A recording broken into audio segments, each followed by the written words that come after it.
નમસ્કાર વિદ્યાર્થીઓ, ધોરણ 7 વિષય સામાજિક વિજ્ઞાન પાઠ 10 પર્યાવરણના ઘટકો અને આંતરસંબંધો. હવે અગાઉ જે છે એ આપણે જોઈ ગયા કે ભાઈ પર્યાવરણના ઘટકો છે એ પૃથ્વીને કેવી રીતે મદદરૂપ છે એ જોવા મળે છે, યાની કે પર્યાવરણના ઘટકો છે એ માનવ સૃષ્ટિ માટે કેટલા જોડાયેલા છે. આજે જે છે આપણે વાત કરશું કે પર્યાવરણના પ્રકારો. હવે પર્યાવરણના પ્રકાર છે એ કેટલા જોવા મળે છે તો કે બે પ્રકાર છે એ જોવા મળે છે. એક જે છે એ માનવ સર્જિત પર્યાવરણ અને બીજું જે છે એ કુદરતી પર્યાવરણ. હવે કુદરતી અને માનવ સર્જિત, કુદરતી અને માનવ સર્જિત, આ પર્યાવરણના બે પ્રકાર છે એ જોવા મળે છે. કે કુદરતી પર્યાવરણમાં શું તો કે જૈવિક ઘટકો જેવા કે વનસ્પતિ સૃષ્ટિ, પ્રાણી સૃષ્ટિ અને માનવનો સમાવેશ છે થતો જોવા મળે છે. જ્યારે અજૈવિક ઘટકોમાં જે છે એ શું આવશે તો કે જૈવિક ઘટકો યાની કે જે કુદરતી અને અજૈવિક ઘટકો યાની કે માનવ સર્જિત.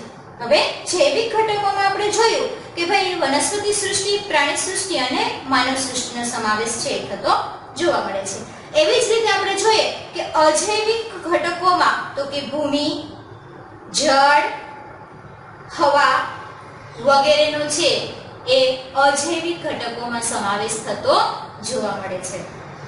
હવે આપણે વાત કરીએ તો માનવ સર્જિત પર્યાવરણ જે છે એ માનવના બુદ્ધિ કૌશલ્યોથી જૈવિક અને અજૈવિક ઘટકો સાથેની આંતરક્રિયાથી માનવ નિર્મિત પર્યાવરણ જે છે એ નિર્માણ પામતું જોવા મળે છે. એમાં આપણે વાત કરીએ તો માનવ નિર્મિત પર્યાવરણ જે છે એ શું તો કે માનવ છે એની આસપાસના પર્યાવરણ સાથેની એની જે આંતરક્રિયા છે એ માનવ સર્જિત પર્યાવરણ કહેવાય.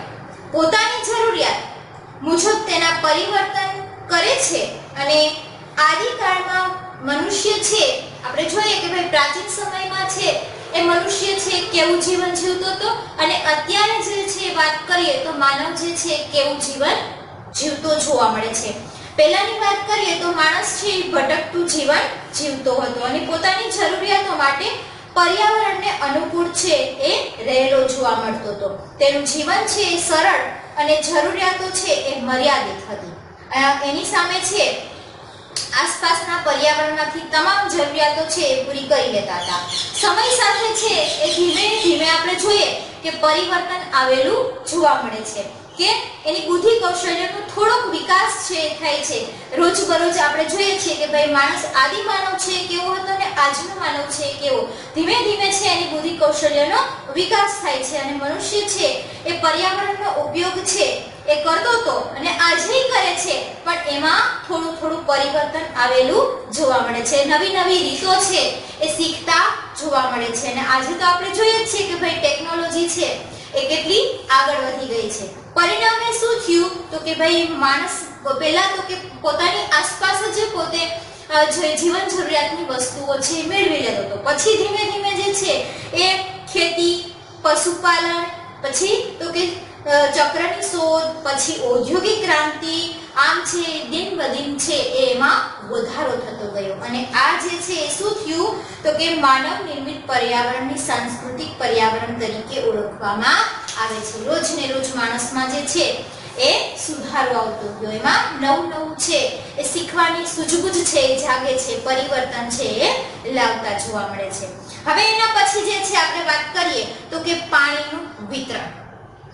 પૃથ્વી સપાટી પર ભૂમિ વિસ્તાર છે એ કેટલા પ્રમાણમાં મૃદાવરણ છે એ કેટલા પ્રમાણમાં જોવા મળે છે અને જલાવરણ છે એ કેટલું જોવા મળે છે. તો પૃથ્વી સપાટી પર ભૂમિ વિસ્તાર કરતા પાણીનો વિસ્તાર છે એ કેવો જોવા મળે છે તો કે વધારે જોવા મળે છે. આપણે સૌ જાણીએ છીએ કે તે પૃથ્વી સપાટીનો આશરે 71% છે એ ભાગ છે એ રોકે છે. પાણી છે એ કેટલા ભાગમાં તો કે 71% ભાગમાં જે છે એ પાણી આવેલું છે અને માત્ર મૃદાવરણનો ભાગ જે છે એ 29% જ જોવા મળે છે. પાણીના વિશાળ જળભંડાર ધરાવતા ભાગોને મહાસાગર તરીકે ઓળખવામાં આવે છે. પૃથ્વી પર આવા 4 મહાસાગરો છે એ આવેલા છે. કયો? તો કે એક પેસિફિક મહાસાગર, બીજો એટલાન્ટિક મહાસાગર, ત્રીજો હિન્દ મહાસાગર અને ચોથો આર્કટિક મહાસાગર. આ 4 મહાસાગરો છે એ આવેલા જોવા મળે છે. આ મહાસાગરો છે ખૂબ જ વિશાળ અને ઊંડા છે એ જોવા મળે છે. પેસિફિક મહાસાગર તો 10 થી 11 કિલોમીટર જેટલી ઊંડી ખીણ છે એમાં આવેલી એવું કહેવાય છે. હવે આપણે વાત કરીએ કે પૃથ્વી સપાટી પરનું જે મોટા ભાગનું પાણી છે એ કેવું જોવા મળે છે? તો કે ખારું. આપણે જે જીવન જરૂરિયાતમાં ઉપયોગી લઈ શકાય એવું પાણી છે એ દરિયાનું પાણી છે કેવું હોય? તો કે ખારું હોય છે. એટલે મુખ્યત્વે છે એ મહાસાગરો અને સમુદ્રમાં રહેલા છે.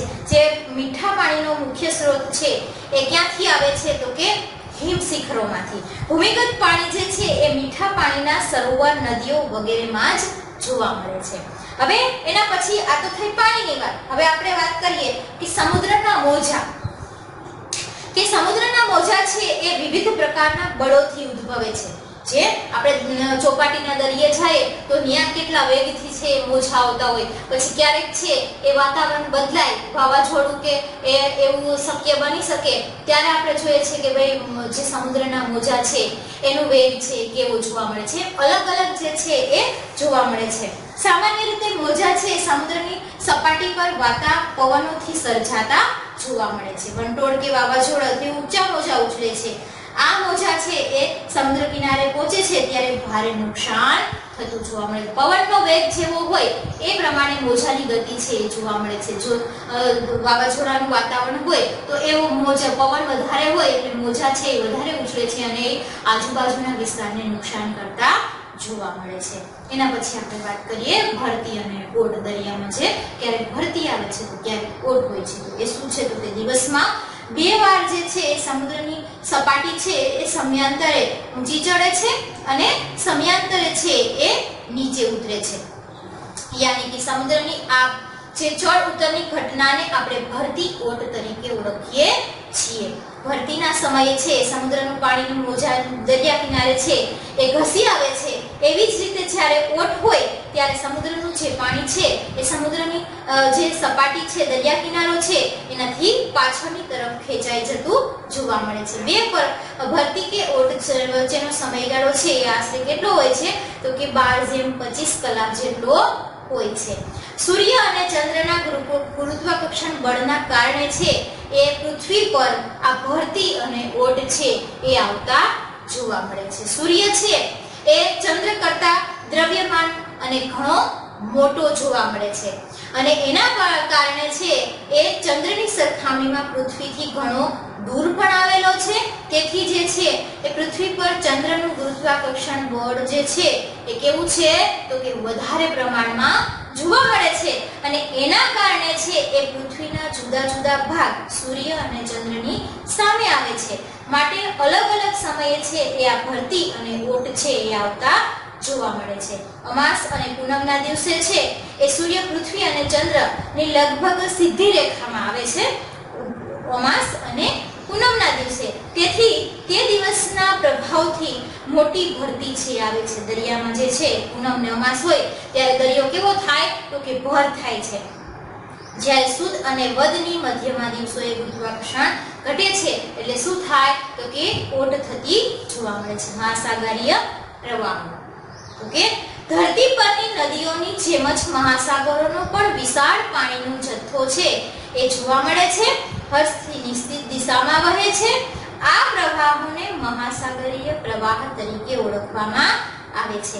આ પ્રવાહો છે કેવા હોય? તો કે ગરમ અને ઠંડા હોય છે. પ્રવાહોના ઉદ્ભવના કારણો જે છે એ સૂર્ય શક્તિના પવનો, સમુદ્ર જળની ક્ષારતા અને પૃથ્વીનું પરિભ્રમણ છે એ આમાં મુખ્ય જોવા મળે છે. મોટે ભાગે આપણે વાત કરીએ તો ગરમ પ્રવાહો વિષુવવૃત્તથી ધ્રુવો તરફ અને ઠંડા પ્રવાહો છે એ ધ્રુવોથી વિષુવવૃત્ત તરફ ગતિ કરતા જોવા મળે છે.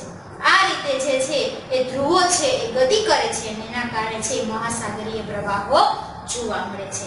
એના પછી જે છે આપણે વાત કરીએ પર્યાવરણના ઘટકો અને એમની વચ્ચેના જે આંતર સંબંધ રહેલો છે એની. પણ આજે જે છે આપણે અહીંયા સુધી રાખીએ છીએ, આગળનું જે છે એ આગળના પીરિયડમાં જોશું.